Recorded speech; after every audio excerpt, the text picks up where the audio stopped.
نحمده ونصلي على رسوله الكريم بسم اللہ الرحمن الرحیم۔ یہ کاغذ کی مہک یہ نشہ روٹھنے کو ہے، یہ کاغذ کی مہک یہ نشہ روٹھنے کو ہے، یہ آخری صدی ہے کتابوں سے عشق کی۔ اسٹیج پر براجمان عزت مآب حاضرین محفل، شرکائے مجلس، ہمارا آنے والا کل نوجوانوں، آج کا دن میری زندگی کا ایک خوبصورت ترین دن ہے کہ آج مجھے ایک ایسی بزم میں شرکت کا موقع ملا جو ایک کتب خانے کے آغاز کی محفل ہے۔ میں ممنون ہوں عزیزم کا کہ اس نے مجھے مائک پہ بلانے سے پہلے بڑی لمبی چوڑی میری تمہید باندھی، بڑا تعارف میرا بنا سنوار کے کیا۔ میں بس ایک بات کہا کرتا ہوں کہ پورے قد سے کھڑا ہوں تو کرم ہے اس کا، مجھ کو جھکنے نہیں دیتا ہے سہارا دے۔ میرا تعارف اول و آخر صرف اور صرف یہی ہے کہ میں 3 پشتوں سے علم کا نور بانٹنے والے گھرانے سے، میرے باپ، میری والدہ، میرے نانا، میرے دادا، یہ سارے درس و تدریس سے وابستہ رہے۔ میں نے جس گھرانے میں آنکھ کھولی، اپنے ارد گرد میں نے صرف اور صرف کتاب کو پایا، اور مجھے فخر ہے اس بات پر کہ میرے والد ترکے میں جو اثاثہ مجھے دے کے گئے وہ کوئی بینک بیلنس، کوئی لمبی چوڑی جاگیر نہیں، صرف اور صرف کتابیں ہیں اور علم ہے، اور الحمدللہ مجھے اپنے اس اثاثے پہ فخر ہے۔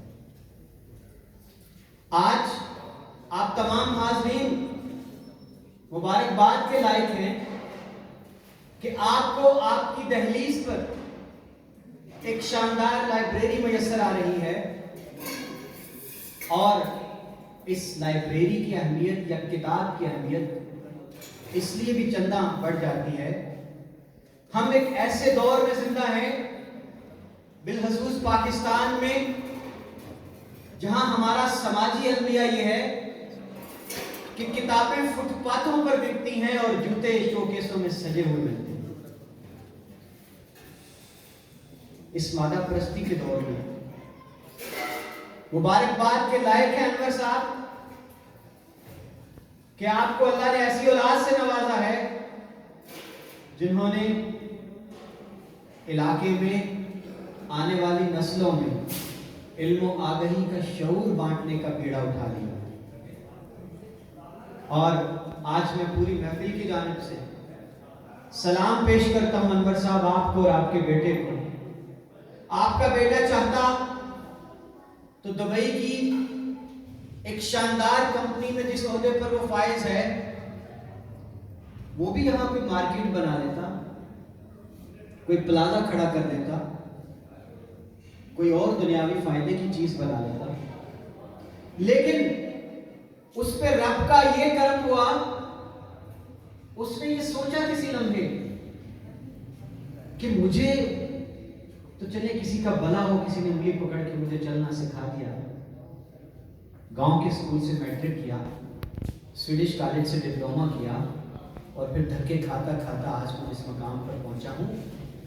میری یہ خواہش ہے، میرے دل میں یہ تڑپ ہے کہ کم از کم میں اپنے علاقے کے نوجوانوں کے لیے ایک ایسی راہ ہموار کر دوں کہ ان کے سامنے رستے روشن ہو، ان کو آگہی ہو، ان کی دسترس ہو کتاب تک۔ اور مسعود نے بڑا بر وقت یہ تعین کیا کہ کتاب وقت کی سب سے بڑی ضرورت ہے۔ کتاب ہماری مسلمہ ایک حقیقت ہے جس کو ہم نے فراموش کر دیا، اور مجھ سے پہلے قاری صاحب بڑے دل نشین پیرائے میں بیان کر گئے کہ جب تلک امت مسلمہ کا ناطہ کتاب اور قلم سے جڑا رہا، زمانے بھر کا عروج ہمارا مقدر تھا۔ حاضرین گرامی قدر، وہ یورپ جس کی ترقی آج ہمارا دل لبھاتی ہے۔ دنیا جانتی ہے کہ جو مسلمانوں کا دور عروج تھا، جو اسلامی تاریخ کا سنہرا دور تھا، اس کو یورپ والے خود ڈارک ایجز کے نام سے جانتے ہیں۔ یورپ غلاظت کیچڑ کا انبار تھا، جب ہمارے نامور علماء ستاروں پر دس دس کی باتیں کرتے تھے، جب ہمارے کتب خانوں میں علم نجوم، علم کیمیا، طب و حکمت، فلسفہ و تصوف، شاعری و ادب کی کتابوں کے انبار لگے تھے، اس زمانے میں یورپ پر تاریکی چھائی ہوئی۔ لیکن جب ہم نے علم سے منہ موڑا، کتاب ہم سے روٹھی، علم و حکمت بھی ہم سے روٹھی۔ حاضرین گرامی قدر، سقراط کہتا ہے کہ جس گھر میں کتاب نہ ہو وہ ایسے جسم کی مانند ہے جس میں روح نہ ہو۔ وہ گھر جس میں کتاب نہ ہو وہ زندہ لوگوں کا قبرستان ہوا۔ اور حاضرین، فرانس کا والٹیئر کہتا ہے کہ زندہ قومیں وہ ہوتی ہیں جن کے لیڈر ان کو کتاب سے محبت سکھا دیتے ہیں۔ اور ایک اور فلسفی کا قول ہے کہ کامیاب ترین قومیں وہ ہوتی ہیں جن پر کتاب حکمرانی کرتی ہے، اور جن پر کتاب حکمرانی کرتی ہے وہ پھر دنیا پر حکمرانی کرتے ہیں۔ تو آج امت مسلمہ کی مقدر میں زوال کیوں ہے؟ اس لیے کہ کتاب ہم سے روٹ چکی ہے، ہمارے کتب خانے ویران ہو چکے ہیں۔ میں مختصراً یہاں آج کی اس نشست میں چاہوں گا کہ آپ کو تھوڑی سی تاریخ بتا دوں، کتاب کہاں سے چلی، کتب خانوں کی تاریخ کیا ہے، اور آج امت مسلمہ کہاں پہ سٹینڈ کرتی ہے۔ لفظ کتاب لغوی مطلب اور آگ کا ایسا مجموعہ جس کو جلد میں قید کر دیا جائے، وہ چاہے ہاتھ سے لکھی ہوئی چیز ہو، مطبوعہ ہو، پبلش ہو۔ آکسفورڈ ڈکشنری بھی یہی تعریف بیان کرتی ہے کتاب کی کہ ہاتھ سے لکھا ہوا، تالیف شدہ اور آگ کا ایسا مجموعہ جس کو جلد میں بند کر کے خوبصورت بنا دیا جائے، کتاب کہتا ہے۔ نبی اکرم صلی اللہ علیہ وآلہ وسلم کی بعثت سے قبل شام، مصر، یونان میں کتب خانے عام تھے،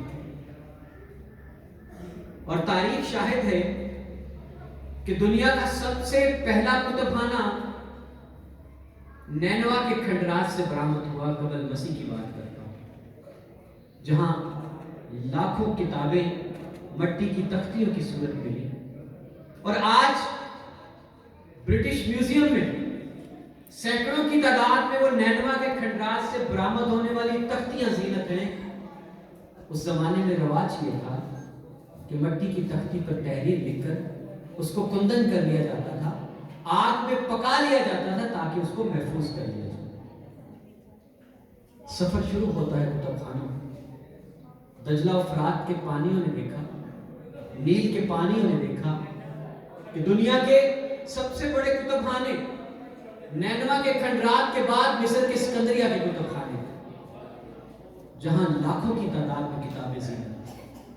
اور پھر وہ یورپ جس کو آج ہم مہذب کہتے ہیں، جس کو سویلائز کہتے ہیں، اس نے کبھی ہلاکو خان کی صورت اور کبھی تتاریوں کی صورت ہمارے کتب خانوں کو برباد کیا، کتب خانوں کو آگ لگا دی، دجلہ و فرات میں کتابیں پھینک دی۔ اور کہا یہ جاتا ہے کہ جب ہلاکو خان نے بغداد کے کتب خانوں کی کتابیں دجلہ اور فرات میں پھینکی تو دریاؤں کے پانی سیاہ ہو گئے کتابوں کی سیاہی سے۔ اتنا بڑا ظلم تاریخ میں روا رکھا گیا مسلمانوں کے عظیم ورثے کے ساتھ۔ اور سفر آگے بڑھتا ہے کتب خانوں کا دنیا میں۔ مصر میں فرعون کے شاہی محلات میں کتابوں کے آثار ملے۔ سفر آگے بڑھتا گیا دنیا میں۔ یورپ کی ہم بات کرتے ہیں تو یورپ میں تو کتابیں اور کتب خانے بہت بات کی بات، اور اگر یورپ کے آغاز میں کتب خانوں کی بات ہم کریں تو وہ کتب خانے عام نہیں تھے، پبلک کے لیے نہیں تھے، وہ صرف امیر زادوں کے، شاہوں کی، عمراء کے گھروں میں ذاتی کتب خانے تھے، اور پبلک کی رسائی کتاب تک بین تھی۔ اور میں حیران رہ گیا تاریخ کو پڑھ کے کہ یورپ میں کتابیں زنجیروں میں باندھ کے رکھی جائیں تاکہ کسی عام آدمی کی رسائی کتاب تک نہ ہو جائے۔ لیکن آج میرے عزیزوں، میرے دوستوں، افسوس اور دکھ کی بات یہ ہے کہ جب تک تو ہمارا ناطہ کتاب سے جڑا رہا، ہم نے کتب خانے آباد رکھے، پوری دنیا پر ہماری حکمرانی ہے۔ اور آج یہ عالم ہے کہ یورپ جس نے ہمارے آبا کی کتابوں سے استفادہ کیا، آج وہ چاند سورج پر کمندے ڈالنے کی بات کرتا ہے، اور ہم ابھی تک گلیوں نالیوں کے تذکروں میں لگے ہوئے۔ یہی حالت تھی جس کو اقبال نے یورپ جا کر دیکھا تو کہا، مگر وہ علم کے موتی کتابیں اپنے آبا کی، انہیں دیکھیں جو یورپ میں تو دل ہوتا ہے سیپا۔ گنوا دی اسلاف سے ہم نے جو میراث پائی تھی، سریا سے آسمان نے ہمیں زمین پر دے مارا۔ آج ہمارا زوال کیوں؟ آج پچھلے سارے عرصے کے دوران کوئی ایک دنیا میں نئی دریافت، نئی تحقیق انسانیت کی فلاح کی عالم اسلام کی جانب سے نہیں آئی۔ جو نئی دریافت آئے گی، جو نئی دوائی، جو نئی ویکسین دریافت ہوگی، وہ عالم کفر کی ایجاد دریافت ہوگی۔ عالم اسلام پہ سناٹا ہے۔ دنیا کی ٹاپ رینکنگ کی یونیورسٹیز دیکھ لیجئے، عالم اسلام کی ایک یونیورسٹی آپ کو نہیں ملنے والی جو اس رینکنگ میں شمار ہو اس کا۔ اسرائیل جس کو ہم اپنا بدترین دشمن تصور کرتے ہیں، اتنا چھوٹا سا ملک ہے، ایک اسرائیل کی یونیورسٹیز کی تعداد سامنے رکھ لیجئے، عالم اسلام کی ساری یونیورسٹیز مل کر اس کا مقابلہ نہیں کر سکتی۔ کیوں ہوا ایسا؟ کتاب تو ہمارے پر اتری تھی نا، جس کے بارے میں ہمارے رب کا فرمان تھا کہ ذالک الکتاب لا ریب فیہ۔ ہم نے تو اس کتاب کو بھی نہیں پڑھا، اس کو ہم نے ریشمی غلاف میں ڈھک کے رکھ دیا، اور رکھ لیا صرف اس کو کبھی حلف اٹھانے کے لیے، نیا دینے کے لیے۔ ہم نے اس کا ترجمہ نہیں پڑھا، اس پہ غور نہیں کیا۔ افسوس، اسرائیل میں ایک وفد گیا فلسطین میں، ان کو پتہ چلا کہ اسرائیل کی یونیورسٹی میں ایک شعبہ ہے تقابل ادیان کا، کمپیریزن آف ریلیجن۔ اس نے جب آیات پڑھی قرآن پاک کی جن میں ذکر آیا تھا لہن داؤدی کا، کہ حضرت داؤد علیہ السلام کو اللہ تعالیٰ نے بڑی خوبصورت آواز عطا کی اور پرندے ان کے گرد جمع ہو جاتے تھے آواز سے، تو اس اسرائیل کی یونیورسٹی کے شعبے نے ریسرچ کی، آیات کا عبرانی میں ترجمہ کیا۔ انہوں نے سوچا کہ جہاں پرندے آتے ہیں پانی ضرور ہوتا ہے، تو زمانہ حضرت داؤد علیہ السلام کا اور وہ علاقہ دریافت کیا، اور وہ اتفاق یہ تھا کہ اسرائیل اور فلسطین کے بارڈر پر موجود، اور انہوں نے پانی کے ذخائر تلاش کر لیے زمین سے، اور انہوں نے گلستان بنا دیا اپنے علاقے کو۔ آج یہ عالم ہے ہماری سوچ اور فکر کا کہ بارڈر ایک ہے، زمین ایک ہے، جو علاقہ اسرائیل کی عملداری میں ہے وہاں پھول گل و گلزار اگے ہوئے ہیں، اور جو علاقہ فلسطین کے حصے میں ہے وہ بنجر بیابان اجاڑ بنا ہوا ہے۔ یہ سوچ کا فرق ہوا کرتا ہے۔ قرآن جو کتابیں لا رہے ہیں جس میں دنیا بھر کی دانش اور حکمت، ہم نے اس کو پڑھا نہیں، اس کے معنی پر غور نہیں کیا، غیروں نے اس سے پڑھ کر سیکھ لیا۔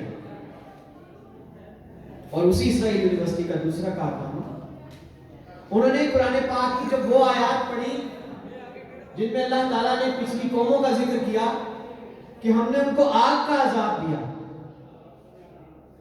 اس کا بھی انہوں نے ترجمہ کیا عبرانی زبان میں، تو ان پر یہ راز کھلا کہ یہاں زمین میں ذخائر ہوں گے گیس کے۔ یہ زندہ قوموں کا شعار ہوا کرتا ہے۔ افسوس، ہمارے حکمرانوں کی کبھی ترجیح کتاب نہیں رہی، کبھی ان کی محبت کتاب نہیں رہی، تو وہ قوم کو کیسے کتاب سے محبت سے آشنا کریں گے؟ ہمارے لیڈران کرام نے کبھی خود کتابیں نہیں پڑھی، ان کو کتابوں سے شغف کیسے ہوگا؟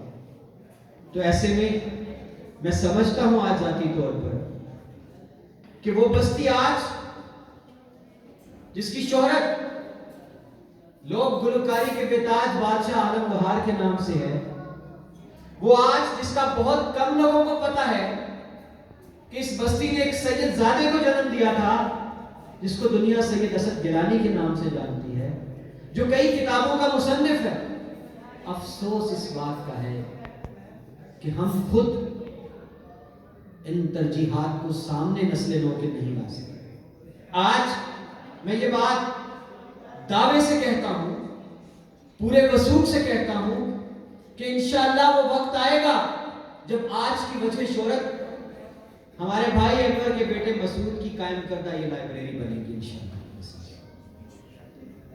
مسعود، آپ مبارکباد کے مستحق ہیں، آپ نے معاشرے کا اجتماعی کفارہ ادا کر دیا، آپ نے اپنا فرض خوبصورتی سے نبھا دیا، رب آپ پر مہربان ہوا اور آپ نے رب کی عطاؤں کا، نعمتوں کا، برکتوں کا شکر اس انداز سے ادا کیا کہ اپنا سب کچھ فروغ علم کے لیے وقف کر دیا۔ آج آپ نے لگ بھگ 2000 کتابوں کی اپنی ذاتی گرہ سے ایک آراستہ پیراستہ لائبریری بنا کے یقین کریں ایک انقلاب کا رستہ ہموار کر دیا۔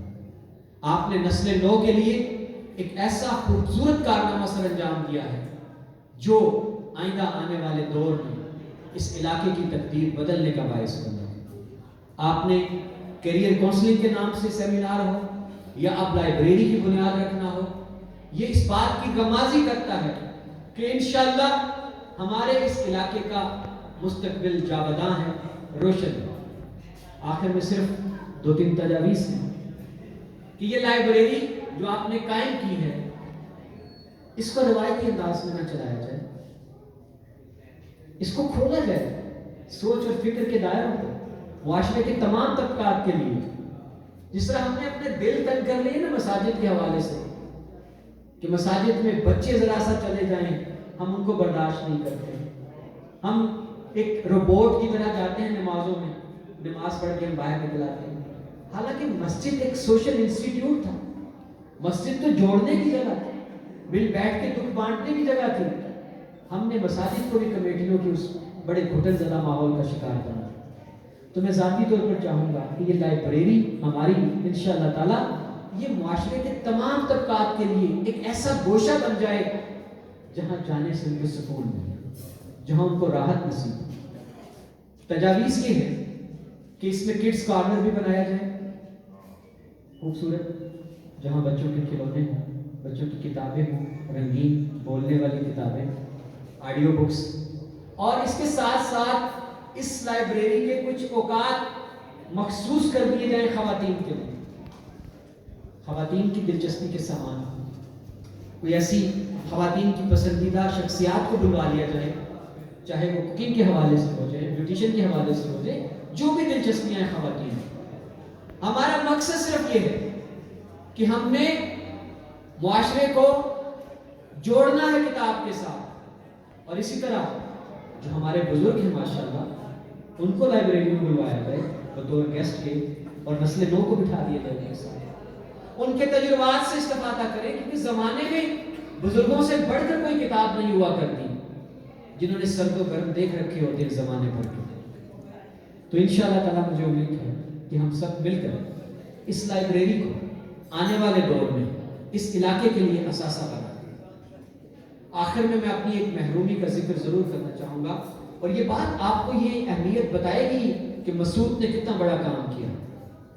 میں جب پنجاب اسمبلی کا ممبر تھا، میں نے 5 سال پوری کوشش کی کہ میں کوٹلہ میں ایک سرکاری لائبریری بنوا سکوں۔ افسوس افسوس صد افسوس کہ روایتی نظام اور بیوروکریسی کا فیتا اور چند بڑوں کی سوچ آڑے آتی رہی اور میرا یہ خواب ادھورا رہ گیا۔ مجھے پتا چلا کہ کوٹلہ میں ضلع کونسل جہاں پہ کبھی ریسٹ ہاؤس ہوا کرتا تھا، وہ نیلام ہو گیا، مارکیٹ بن گئی. مجھے پتا چلا اس وقت یہ ابھی اڈا نہیں بنا تھا کہ یہ نیلامی میں رک گیا ہے کچھ کنال کا رقبہ. میں نے فوراً اس کا فرد لیا، چودھری پرویز الہی صاحب کو جا کے ملا. آج بھی کوئی چاہے تو جا کے فائل PP 115 کے نکلوا کے دیکھ سکتا ہے. عامر عثمان کے ہاتھ سے لکھی ہوئی درخواست موجود ہے کہ جناب اس جگہ پر مجھے بچوں کے لیے خوبصورت لائبریری بنا دی جائے، ایک آڈیٹوریم بنا دیا جائے، ایک state of the art community centre بنا دیا جائے. لیکن افسوس افسوس. اور اسی طرح ہمارے کوٹلہ میں ایک گرداور کا گھر ہے پرانا، وہ خالی ہو چکا ہے، گرنے والا، اس کی چھتیں بسیدہ ہیں. میں نے اس کے لیے بھی تقاضا کی کہ اس گھر کو لائبریری کے لیے وقف کر دیا جائے، یہاں ایک اچھی لائبریری بن جائے. لیکن یہاں بھی افسوس کہ چند بڑوں کی سوچ اور بیوروکریسی آڑے آئی اور میں کوٹلہ میں لائبریری نہ بنوا پایا. تو مسعود اس حوالے سے آپ پھر کہوں گا خوش قسمت کہ آپ کے ماں باپ کی دعائیں آپ کے ساتھ تھیں، آپ کی نیک نیتی نے ساتھ دیا، آپ کے خوبصورت دوستوں نے آپ کا ساتھ دیا، تو آپ نے یہ خواب جو تھا اس کو ذاتی حیثیت میں شرمندہ تعبیر کر دیا. آخر میں اس بات سے اجازت چاہوں گا کہ جب کبھی ہم لاہور اسلام آباد کی بات کیا کرتے ہیں تو ایک لفظ کہا جاتا ہے ہمیں پسماندہ علاقوں کے لوگ، اور ہم خود بھی نفسیاتی طور پر محسوس کرتے ہیں کہ ہم گاؤں کے دور دراز لوگوں. میں یہ کہا کرتا ہوں پسماندگی علاقوں میں، زمینوں میں نہیں ہوا کرتی، پسماندگی تو ہمارے ذہنوں میں ہوا کرتی ہے. بھلا کوئی زمین بھی پسماندہ ہوا کرتی ہے؟ زرخیز زمینیں کبھی بنجر نہیں ہوتی، دریا ہی بدل لیتے ہیں رستہ اسے کہتے ہیں. کچھ لوگ سفر کے لیے موزوں نہیں ہوتے، کچھ رستے نہیں کٹتے تنہا اسے کہتے ہیں. حاضرین محفل، آپ سے بس اتنی التماس ہے کہ آپ نے مسعود کے اس مشن میں ساتھ دینا ہے، ہاتھ بٹانا ہے، اور اس لائبریری کو انشاءاللہ تعالی ہمارا ویژن ہے کہ آنے والے دور میں یہ لائبریری اس علاقے میں علم و ادب کا، شعور و آگہی کا، نسل نو کو ایک نئے افق کی تلاش میں مدد دینے کا مرکز بنے گی. اس التماس کے ساتھ اجازت چاہوں گا کہ لکھنا نہیں آتا تو میری جان پڑھا کر، ہو جائے گی مشکل تیری آسان پڑھا کر. پڑھنے کے لیے تجھ کو اگر کچھ نہیں ملتا، چہروں پہ لکھے درد کے عنوان پڑھا کر. لا ریب تیری روح کو تسکین ملے گی، تو کتاب لا ریب کے فرمان پڑھا کر. آ جائے گا اقبال تجھے بھی جینے کا سلیقہ، تو شاہ کونین کی